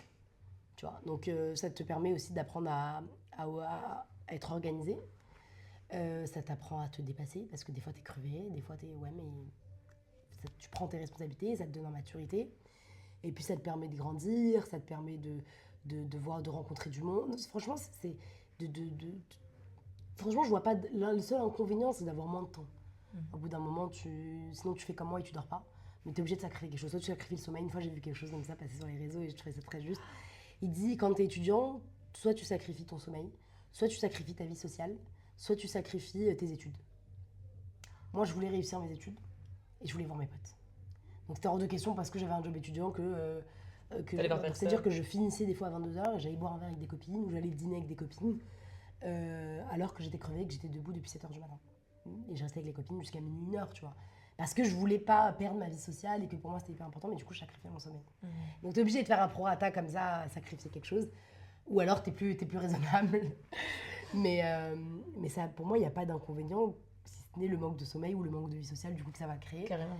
Mais ça, c'est que du bonus. T'as de l'argent, t'apprends à t'organiser, tu prends en maturité, t'as des responsabilités, et puis c'est des skills, c'est des soft skills que tu peux vachement revendre sur ton CV. Moi, aujourd'hui, sur mon CV, je mets que j'ai été animatrice pendant 7 ans. Je mets que depuis que j'ai 17 ans, je suis animatrice, tu vois. Je mets du coup, ça m'a permis d'avoir... On en parle en entretien. Oui, mais je vois que vous avez été animatrice très longtemps, parce que 7 ans, tu vois, c'est significatif quand même. Oui, parce qu'est-ce que ça vous a apporté cette expérience? Tu vois, les gens, ils aiment bien que t'es... Bon, une fois, j'ai voulu le supprimer de mon CV, et je parle avec une avocate avec qui je m'entends très bien, chez qui j'ai fait un stage, et elle me dit, mais surtout pas. Nous, on adore voir que déjà, tu as fait autre chose, que tu sais faire autre chose, et que tu as su jongler entre ça et tes études, et qu'en plus, du coup, ça t'a donné de la créativité, ça t'a donné de la pédagogie, ça t'a donné... Voilà, les enfants, t'es face à eux, garder son sang-froid, patience, communication, avec l'esprit d'équipe, parce que tu bosses avec une équipe d'animateurs. Donc, ça te donne des soft skills qui sont vachement appréciés des recruteurs. Donc, faut pas du tout le cacher, faut pas en avoir honte, il faut pas hésiter à en parler. Au contraire. Et est-ce que tu as eu un moment dans toute cette phase où tu as été un peu épuisée ou... Ouais. Parce que franchement, je l'avais un peu le burn-out d'été, tu vois. Ouais. Une fois, j'enchaînais prépa et puis saison, donc bosser tout l'été sur un resto, enfin dans un resto. Et là, j'ai un moment, vraiment, j'en pouvais plus, quoi. Ouais. J'étais en train de bosser, surtout que dans ces milieux-là, dans la restauration, les managers sont pas toujours ouf. Donc, par exemple, j'avais des règles hyper douloureuses. Genre, vraiment, j'étais à deux doigts de faire le malaise. Et là, elle me disait, non, désolé, on a besoin de toi, tu dois rester. Je suis partie vomir au shot tellement j'étais mal. Et là, elle a dit, ok, c'est bon, Eva, tu peux y aller. Et là, je me suis dit, mais en fait, c'est quoi ma vie? Tout ça, j'en peux plus, c'est comme ça de se calmer. Et c'est vrai que t'as des petits moments. Donc, oui, t'as des downs, t'as toujours des downs, de toute façon. Si la vie parfaite, si on avait la clé de la vie parfaite toute rose, il y a beaucoup moins de gens qui seraient mal. Mais ouais, moi j'ai eu une période l'année dernière où j'ai enchaîné stage. Enfin, j'ai fini les cours. J'ai fini les cours le lundi, le mercredi, j'ai débuté mon stage. Et en même temps que mon stage, donc, qui se déroulait de 9h à peu près 20h tous les jours, je bossais en restauration de 20h. En fait, je faisais juste le trajet, c'était tout à côté, parce que les cabines à Paris sont dans le 8e, et moi, le bar où je travaille, il est dans le 16e, donc vraiment pas loin. Et donc, j'avais juste le temps de faire la petite transition. Et en fait, je bossais jusqu'à 2h du matin. Et ça, c'était tous les jours. Donc, tous les jours, j'avais des journées qui commençaient à 9h et qui finissaient à 2h du matin. Puis là, tu fais travailler les deux, quoi. Épuisement un peu intellectuel. Exactement. Donc, la journée, j'étais au cabinet, le soir, j'étais au resto. Et le week-end, je faisais des foules. Donc, je faisais 11h30 du matin, 2h du matin, le samedi et le dimanche. Et en fait, arrive la fin de l'été. Et en fait, crise existentielle. C'est ton canapé. En fait, ça fait 4 mois que là... et en fait, là, par contre, j'ai dû sacrifier ma vie sociale. Je pense que c'est ça un peu ce qui était compliqué parce que j'avais pas le temps. Là, je pouvais pas. En l'occurrence, je pouvais vraiment pas, j'allais pas voir les gens entre 2h et 4h du matin. Les gens, ils bossent. Ça y est, on a grandi en plus. Ça y est, maintenant, les gens ont une vie. Moi, mes potes, elles sont pour la plupart déjà en CDI. Il y a que moi qui fais 15 masters comme ça, qui m'arrête pas. Donc, elles bossent toutes et tout. Et donc là, je voyais plus personne. Je voyais même pas ma famille avec qui je vis, chez qui je vis de ma mère, que je la voyais, je la croisais pas. Je la croisais le matin quand je partais bosser, qu'elle partait bosser. Elle commence tôt en plus, elle, donc on se croisait pas. Et en fait, fin d'été, je suis en mode, ok, j'ai gagné de l'argent, mais là, j'ai pas profité de mon été. Je suis crevée. Et je repars pour le M2, pour une année d'M2. Et donc oui, t'as forcément des... Donc j'ai fait la crise que j'avais à faire. Je me suis coupée du monde un temps, le temps d'être bien. Je suis partie me ressourcer en vacances. Ça m'a fait du bien. Je j'ai dit au cab, là, est-ce que je peux avoir quelques jours? Ils m'ont dit pas de souci, de toute façon c'est plutôt calme, fin août et tout. Et donc je suis partie quelques jours et je suis partie début septembre. Ça m'a fait beaucoup beaucoup de bien. Ça m'a aussi permis de remettre un peu tout à sa place, de recentraliser les choses, de me rappeler pourquoi je faisais ça et de l'importance de le faire. Et après... Ouais, carrément. Et puis après, des phases un peu, des crises existentielles, si on peut appeler ça comme ça, il y en aura tout c'est au long de l'âge, ton parcours, c'est déjà, ça? et puis là c'est l'âge, plus Bah que ouais. jamais, tu vois. Bah après moi, nous on est un peu plus âgés, donc voilà. Ouais. Mais du lycée à la fac, tu passes par des crises comme ça, où tu vas être pas plus ou moins bien, des moments où tu vas être très bien, où tu apprends à te connaître aussi, on se connaît pas très bien, on est jeune, très vite on est lancé un peu dans ce monde. C'est ça, de brut. Tu vois, de brut, vraiment, et où on n'est pas forcément préparé. Et c'est trop intéressant. J'ai trouvé hyper pertinent ce que tu as dit, le fait de prendre du temps pour soi et de passer des moments seuls. Ouais. C'est un truc qu'on n'a pas l'habitude de faire. Surtout, je trouve, au lycée, début d'année d'études, c'était même limite mal vu, en mode t'as pas de potes, donc t'es solo. Mais quand tu prends la décision de le faire, mais pareil, genre je me prends des fiches où je fais bon, ok, mise à jour. Qui je suis, qui j'ai envie d'être, vers où je vais, qu'est-ce qui est important pour moi. Important. Et tout le temps de faire un peu ces remises en question pour s'assurer d'être dans la bonne direction et de toujours kiffer, parce que c'est ça qu'il faut. C'est hyper important. Moi, je sais que c'est quelque chose que je faisais pas du tout. Je bossais beaucoup et en plus, j'avais plein de potes. J'en avais vraiment plein de potes. Quand on grandit, ça réduit forcément. Mais du coup, je faisais jamais rien. En fait, il n'y avait pas un soir de la semaine où j'avais rien à faire. C'est-à-dire que juste, en fait, je finissais peut-être la fac et je rentrais. Non.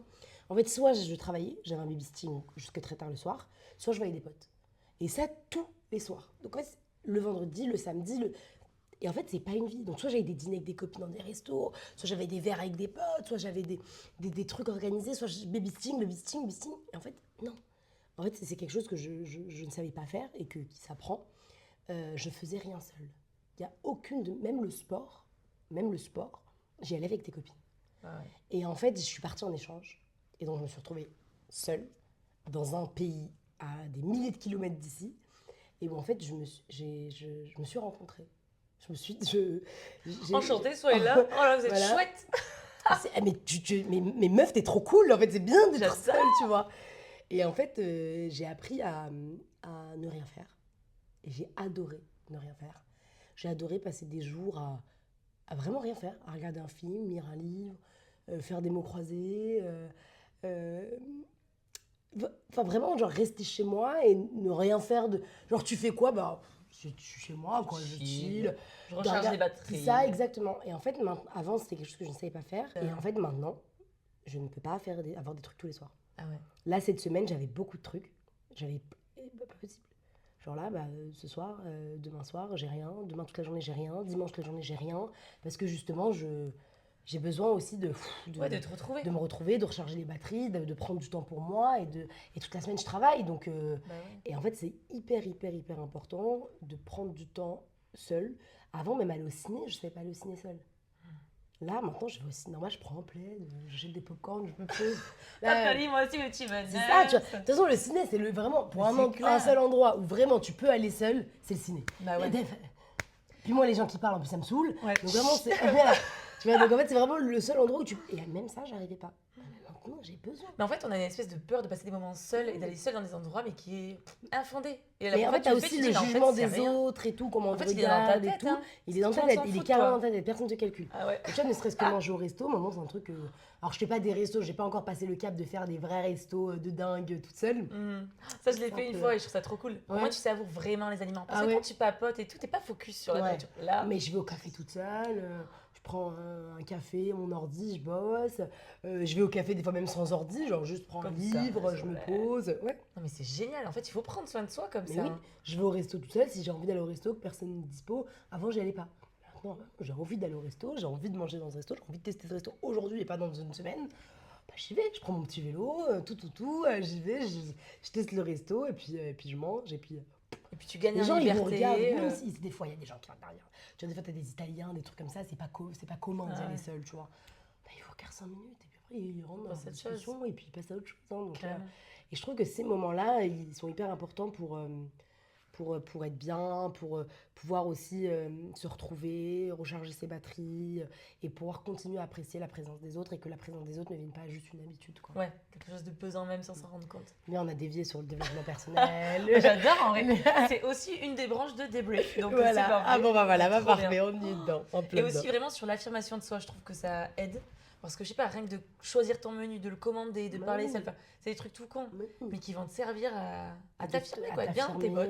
Et ça, et puis quand tu vas passer des entretiens ou quoi, ça se remarque quelqu'un qui est sûr de lui. Et de ne pas être dépendant. Carrément. Donc quand tu es indépendant, quand tu dépends de personne sauf de toi, ça te permettra aussi d'être indépendant dans tes décisions, d'être indépendant dans tes choix et de aussi être un peu la seule personne de qui tu dépends et de pas aussi, tu sais, des fois tu peux... moi je sais que quand je suis partie en échange, ça a été dur un peu au début parce que je partais seule et parce que moi j'ai mis beaucoup de temps à accepter que la vie ici continuait sans moi. Tu vois, j'étais en mode, mais non. Ah bon non, mais ça est là, soyez là, n'est pas là. Tu vois, c'est comme mode, tu vois, tu reviens, les gens ils t'attendent pas pour vivre. Hein. Tu reviens, tu pars 7 mois, tu reviens 7 mois plus tard, une telle elle va se marier, l'autre il est parti déménager à l'étranger. La vie elle continue, tu vois. Il y a eu des trucs qui ont été organisés sans toi, t'es pas au courant, t'es plus convié.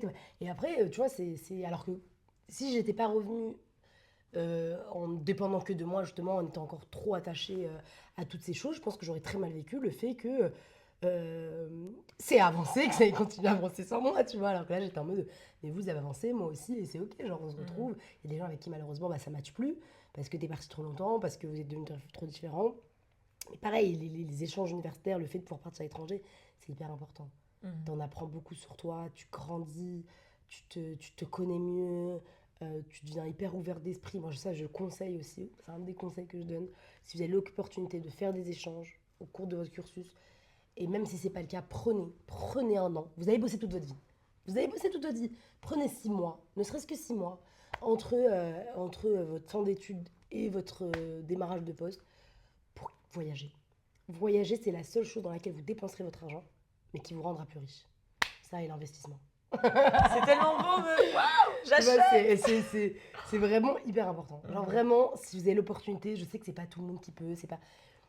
Mais même bosser. Tu bosses 6 mois après ta fin d'études. Puis après, tu bosses, tu pars. Tu fais un CDD. De toute façon, au début, tu as des CDD de toute façon. Même un an, tu mets de l'argent de côté, mais tu te dis, il faut que je parte, il faut que je découvre autre chose.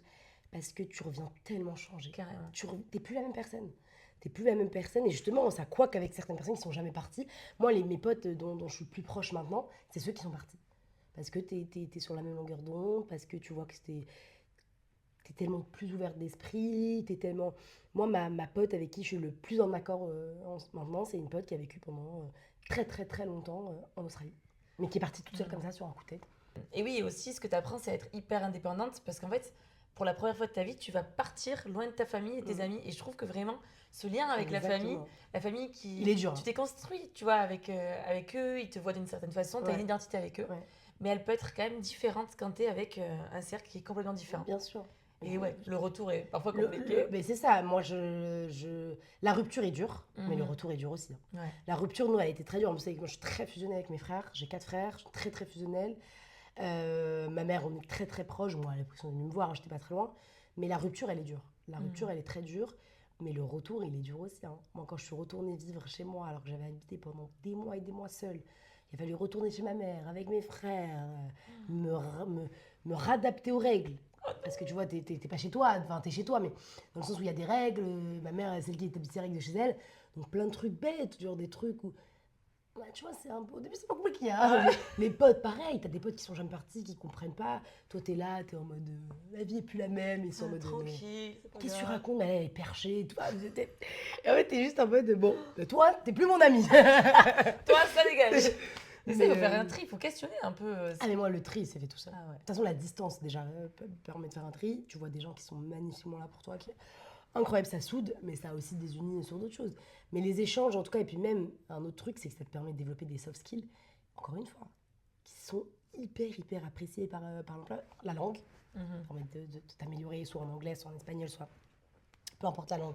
Mais de toute façon, en général, c'est l'anglais, parce que tu vas parler l'anglais. Ça te permet de montrer que tu sais t'acclimater à un environnement étranger et inconnu. tout ce qu'adorent les recruteurs. Je suis toujours dit, je suis partie 6 mois en Inde, je connaissais personne, je suis partie tout seul avec un sac à dos. Ils sont en mode, mais toi, dans notre boîte, tu vas avoir aucun problème à t'y faire si tu t'y es fait en Inde, tu vois ce que je veux dire? Carrément. Donc, Faculté d'adaptation. encore une fois, de toute façon, c'est tout est une question de savoir se vendre. Mhm. Et je trouve que les écoles de commerce, c'est une formation qui apprend aux étudiants, qui apprend très très bien aux étudiants à faire ça, à savoir apprendre à se vendre. Parce que les oraux, en fait, ils sont faits comme ça autour de ça, et tu vois, tu sais, pour que tu puisses te vendre quoi qu'il en soit. Et c'est une bonne école je sais plus comment dire. De la vie École de la vie, et puis école du travail. École du travail. Mhm. Parce que du coup, ça te permet de vraiment bien apprendre à faire ça. Mais voilà, pareil, encore une fois, à travers les voyages universitaires, il faut voir, les échanges universitaires, ou les voyages tout court, des soft skills. Encore une fois, des soft skills à vendre. Sur le CV, vous le mettez. Tout le temps. Tout le temps. 6 mois en Inde, 6 mois en Australie, 6 mois... 6 mois, c'est pas 2 semaines. Hein. On comprend bien que vous n'avez pas pris un all inclusive et que vous êtes... à moins que vous ayez beaucoup de chance. Mais sinon, on comprend que vous êtes démerdé, que vous avez bossé, que travailler à l'étranger, c'est génial, les gens qui partent bosser dans les fermes. Là. Moi, j'aurais adoré le faire. Mais bon, j'ai déjà perdu pas mal de temps avec tous mes trucs. Là, si je repars en 2 ans en Australie... C'est clair, à la fin de ton diplôme. C'est ça, là, je commence à travailler, j'ai 40 ans. Hein, là, non. Mais c'est génial, les gens qui prennent 6 mois. Moi, j'ai une pote, elle est partie 8 mois, elle a bossé en Australie, elle a fait les fermes, elle a fait les trucs, elle a fait le machin. Elle kiffe, hein. Expérience humaine de dingue, soft skill de dingue, et expérience de vie. Qui te change, quoi. Exact. Et toi, est-ce que tu as trouvé une différence, pour parler du monde pro, entre quand tu étais en job étudiant, vs tes premiers stages, tes premières expériences? Ah oui. Qu'est-ce qui a changé peut-être dans l'attitude, dans les relations? Ouais, c'est bien, c'est bien déjà que tu poses cette question, parce que le droit, c'est un monde un peu particulier. C'est un monde un peu de forme. De fond aussi, bien sûr, hein, les connaissances sont très importantes, mais il y a aussi beaucoup de codes. Beaucoup de codes qu'on ne connaît pas forcément, surtout quand on n'est pas dans le milieu. Moi, je sais que j'ai un ami, son père est avocat, donc c'était beaucoup plus simple pour lui.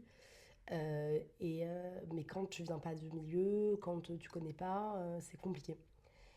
Déjà, c'est un milieu, ou en tout cas les cabinets d'avocats, où tu dois toujours être tiré à quatre épingles. C'est un milieu où tu dois faire très attention à ce que tu dis, à ce que tu fais.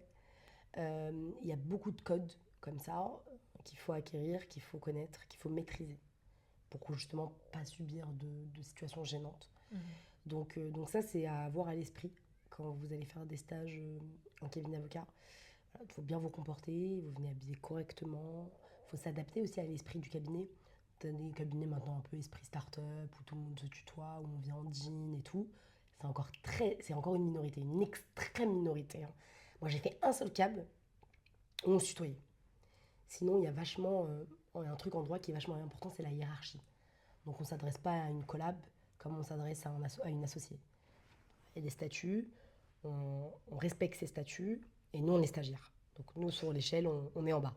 Et c'est important, non mais c'est important d'avoir conscience, parce que moi, j'ai une camarade de licence, une fois, qui s'est pris veiller à rester à votre place. Tu vois. Donc, c'est tellement violent, ça. Ouais, tu vois, donc ça peut être violent. Et pour justement éviter de subir cette violence qui, en vrai, on s'en remet mal, enfin, difficilement. Cette phrase, elle doit encore résonner, ouais. C'est ça, tu vois. Donc, pour éviter ça, il faut vraiment avoir bien conscience de comment se comporter, des choses qu'on peut faire, qu'on ne peut pas faire. Et voilà, le droit, c'est quelque chose... Donc, moi, ça m'a changé, parce que surtout, j'étais dans un environnement très cool. La restauration, tu connais, c'est hyper chill. Et justement, c'est génial. Moi, je les adore, mes collègues, ils sont géniaux. Mais au centre de loisirs, c'est pareil. C'est beaucoup de jeunes, c'est turnover. Donc, les gens viennent pour des jobs étudiants. Donc, ils ne restent pas forcément tout le temps. Et puis après, moi, la commune où j'étais, il y avait beaucoup de titulaires aussi, donc de gens qui bossent, c'est leur boulot.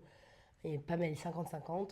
Donc, c'était des milieux où c'était informel. J'allais bosser en jean basket, je m'habillais comme je voulais, je mettais des jeans déchirés si je voulais. Quand j'ai fait mon premier stage, je savais, après, je m'y attendais. Mais du coup, déjà, niveau vestimentaire, ça s'est beaucoup changé. Niveau attitude, niveau vocabulaire. On n'est pas du tout sur du familier ou même pas de famille, mais un courant chill, quoi. Non, là, on s'exprime bien. On vous voit. Ça, c'est toujours important aussi de toujours vous voyer quand on ne sait pas. Si après, on vous dit, tu peux me tutoyer, voilà, tu tutoies, mais sinon, on vous voit. Dans un cabinet d'avocat, on ne vous dira pas souvent. Et puis après, ça m'a changé sur les tâches, les missions, mais ça, c'est normal. Hein, c'était plus exigeant, c'était plus intellectuel. c'était moins instinctif, tu vois, genre m'occuper d'enfants. Moi, je fais ça depuis que je suis petite, j'ai des cousins, cousines, j'ai des petits frères, donc ça a tous mes jobs étudiants, ça a toujours été plus ou moins instinctif, tu vois. Mais si ce n'est que la restauration aussi, hein, la caisse, au début, c'est pas instinctif, hein, t'apprends, tu vois. Mais là, c'était rigoureux, c'était chanter la pression. Il y a beaucoup de pression aussi. Quand on est stagiaire, on a peur de mal faire, on a peur des associés, on a peur des avocats. Quand on fait, moi j'ai déjà fait des conneries, et c'est normal, tu vois. On n'est pas bien. Bon, une fois j'ai fait une petite boulette, puis en plus c'est passé finalement. Mais ouais, je me suis fait reprendre et j'étais mal pendant 3 jours bah ouais, j'ai fait de la merde et on te fait comprendre que ce que t'as fait c'était pas ok mais pourtant on est là pour apprendre. Bon, Voilà. C'est un peu un ouais, mais paradoxe, voilà, il ça. y a un paradoxe. En fait, tu veux Euh, te faire ta place, mais tu dois quand même rester c'est à la ça, tu vois, tienne. C'est exactement, un peu... exactement. Mais voilà, c'est un juste milieu à trouver. Franchement, c'est vraiment un juste milieu à trouver. C'est pas toujours facile. Mais ouais, ça m'a beaucoup changé. Et le stage que je fais actuellement en entreprise, bah, je découvre aussi que les entreprises, c'est très très différent aussi des cabinets d'avocats. C'est très chill, c'est très, c'est très chill. Non, c'est exigeant au niveau du travail et tout, mais au niveau des formes et tout, il y a beaucoup moins de formes. On peut venir bosser en jean, on peut mettre des baskets, on se tutoie tous. Tout le monde se tutoie. J'ai aucun collègue que je ne tutoie pas, même mon N+2, je le tutoie. Parce qu'il me l'a dit, hein, mais voilà. C'est c'est moins formel. Mhm. Donc là aussi, ça me change beaucoup. Moi, du coup, on finit plus tôt, on bosse moins. Donc oui, c'est différent. Et toi, du coup, là maintenant, ta vision d'ici 2 3 ans, donc tu veux passer le barreau, tu Ouais, passeras sûrement à l'issue de ton école de commerce. peut-être pendant. Ok. C'est quand même du boulot énorme.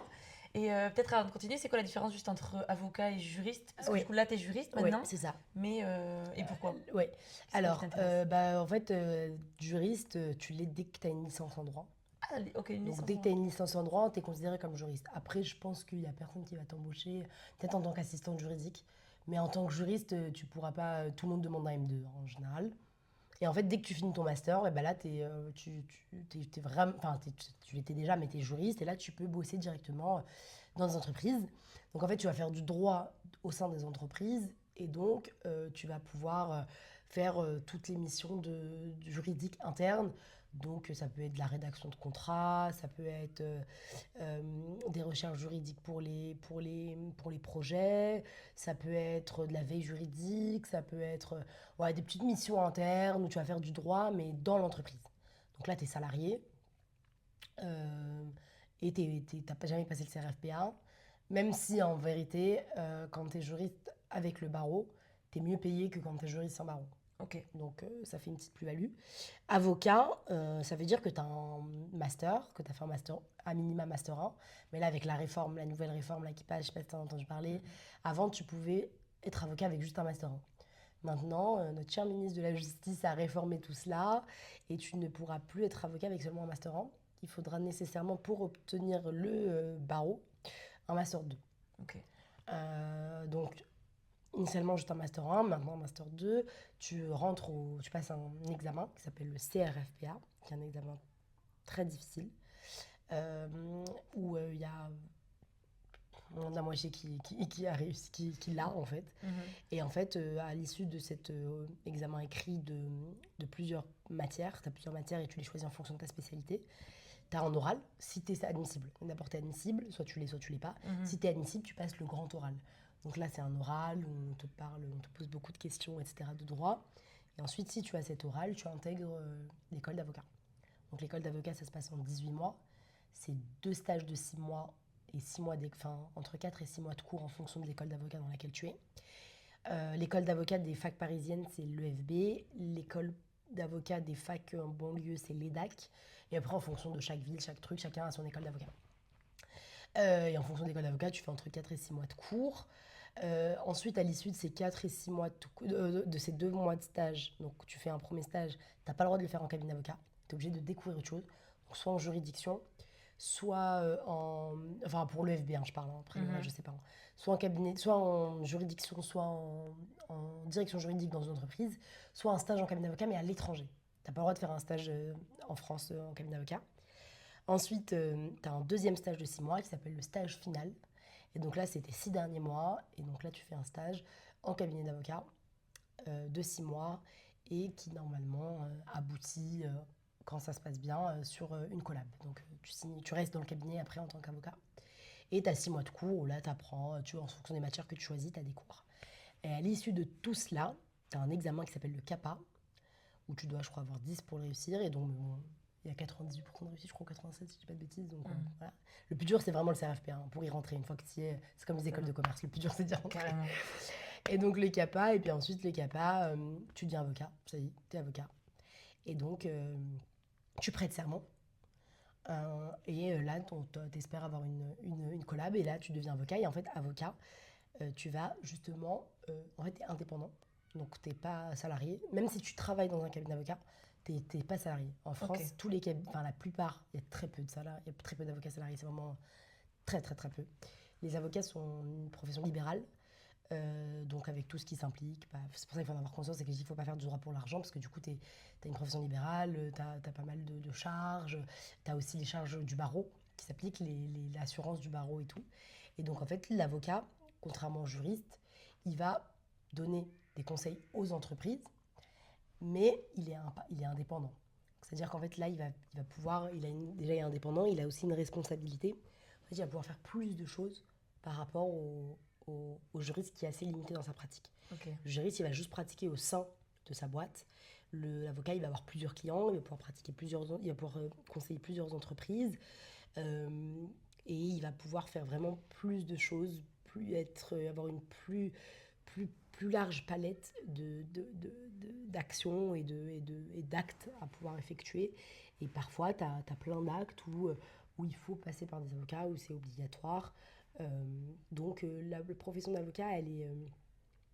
juriste, c'est très bien, avocat, c'est très bien aussi, mais c'est un peu différent. Voilà. Mais tu as beaucoup d'avocats qui font avocat un temps et ensuite ils deviennent juristes parce que du coup, juriste, ça offre comme ce qu'on disait tout à l'heure, c'est un peu moins prenant au niveau de charge de travail. Tu vois, tu dépends pas de tes clients. Alors qu'un avocat, s'il met trop de temps à répondre, le client, il change d'avocat, tu vois. Alors que le juriste... il fait son taf, il est dans la boîte, il est salarié, il est protégé, il est en CDI. Il bosse aussi beaucoup. Moi, je vois mes collègues, on bosse beaucoup. Mais t'as une stabilité, une sécurité, quoi. Mais oui, mais t'as une vie surtout. T'as une vie. T'es pas à 20h. Moi, quand je reste au boulot, exceptionnellement, ça m'est arrivé de rester à 19h30. On est les derniers à... Enfin, tout le monde part, quoi. Il reste plus beaucoup de monde. Tu vois, il reste personne. Parce que c'est le monde de l'entreprise, tu vois. Donc, c'est un peu plus... ça offre un niveau de vie... une vie un peu moins à 1000 à l'heure. Un avocat... Et est-ce que la différence aussi, c'est que l'avocat va plaider? Alors, ça, c'est une légende un peu qu'on Non, c'est vrai, tu plaides en avocat, c'est censé plaider initialement. Mais maintenant, il y a beaucoup déjà, le corporate M&A, c'est pas un milieu de contentieux. C'est un milieu de conseil. En fait, quand tu fais du M&A corporate, tu ne plaides pas. Tu rédiges des contrats, tu fais des audits financiers, tu fais des audits juridiques, tu fais des contrats, tu conseilles sur des actes, des trucs à faire, des projets, voilà, tu as vraiment des conseils, tu fais des notes et tout, juridiques et tout, mais tu fais pas de tout contentieux. Par contre, tu as beaucoup de branches du droit où tu as du contentieux, le droit du travail, le droit commercial où là, en fait, c'est quand il y a un problème, là, on va aller plaider, etc. Donc oui, il y a certains avocats, mais en fait, en avocat, tu as deux choses, tu as le conseil et tu as le contentieux. Tu as des avocats qui font et du conseil et du contentieux, et tu as des avocats qui font que du conseil et des avocats qui font que du contentieux. En fait, tout dépend de ce que toi tu fais, de ce que toi tu veux faire et du cabinet dans lequel tu vas bosser. Tu as des cabinets, moi j'ai fait un stage dans un cabinet qui faisait pratiquement pas de contentieux. C'est-à-dire qu'en fait, ils portaient jamais la robe, presque jamais. En fait, c'était deux associés, une associée qui faisait du conseil et du contentieux et un autre associé qui faisait que du conseil. Il m'a dit, moi, je ne plaide jamais. Donc en fait, il fait que conseiller les clients. Et après, s'il y a un problème, il envoie vers des confrères. Donc oui, le fait de plaider, c'est une des missions à part entière de la profession, mais que dans certains domaines. Ok. Ça, tu vois, c'est très intéressant parce que je pense que c'est un peu l'image qu'on a. Tu vois, la différence entre juriste et avocat, en fait, pas du tout. Après, en pénal, si tu choisis pénal, tu vas plaider tous les jours. Si tu décides de faire droit pénal, tu vas faire des comparutions immédiates, tu vas plaider, tu vas faire...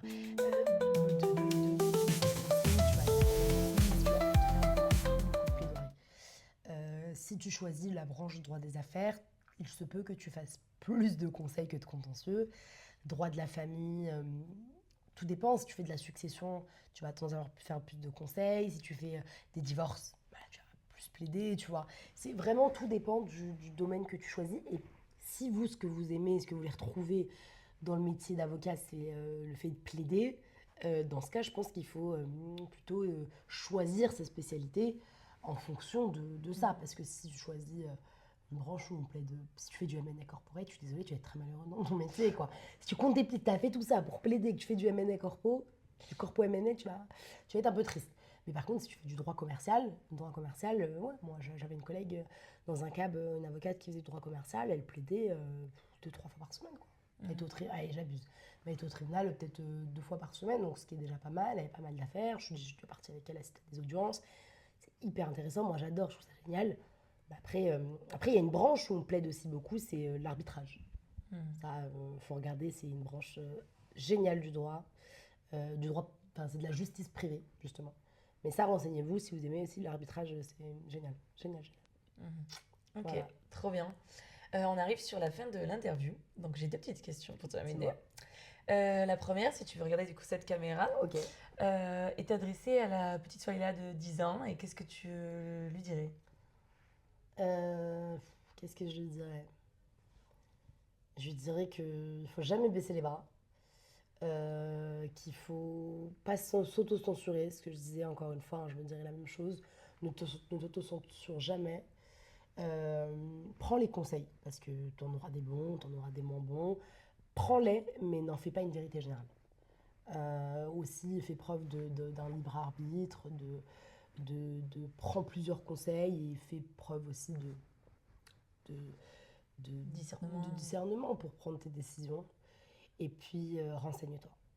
Les gens qui réussissent le mieux, les gens il faut se renseigner, il faut être informé. Malheureusement, il y a beaucoup de monde qui savent même pas encore, qui sont en terminale, qui savent même pas ce que c'est qu'une prépa, qui savent pas les différentes options qui se présentent à eux. Et ça, c'est parce qu'il y a un manque d'information, parce qu'il y a une asymétrie d'information entre les étudiants, malheureusement, et entre les jeunes. Mais il faut se renseigner. Il ne faut pas hésiter à aller à la rencontre des gens qui font le métier qu'on veut faire, pardon.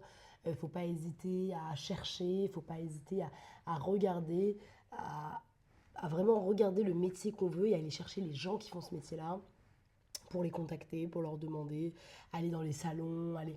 Il faut vraiment se renseigner parce que malheureusement, aujourd'hui, on ne part pas avec tous la même base d'informations.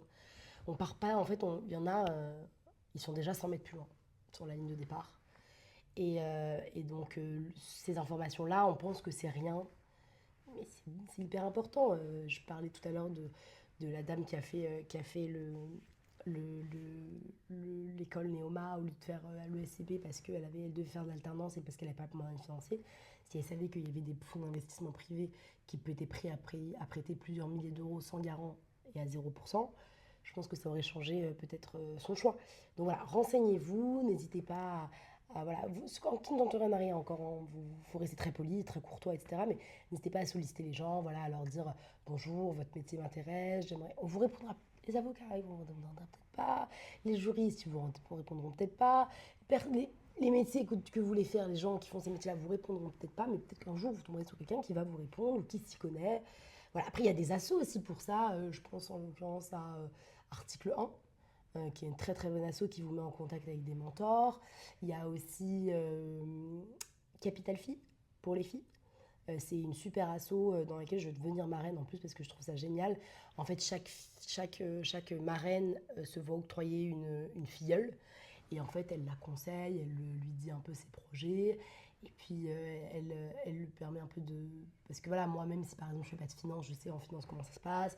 Même si je ne suis pas ingénieur, j'ai des potes ingénieurs. Mon frère est ingé, donc je sais aussi comment ça se passe. Je peux lui donner des conseils ou me renseigner pour elle. Ou directement la mettre en relation avec ces personnes-là. Donc voilà, n'hésitez pas à vous mettre dans des assos, à vous renseigner. Vraiment, il faut vraiment chercher. Il faut vraiment combler ce manque d'informations par malheureusement, les gens, ils sont nés avec, ils ont grandi avec, ils ont baigné dedans. C'est pas le cas de tout le monde et si c'est pas votre cas, faut combler ce manque d'information. Je sais que toi, Eva, ton média, il contribue et je trouve que c'est une très belle démarche et que c'est très important et que je soutiens vraiment de tout cœur et c'est pour ça que je suis là.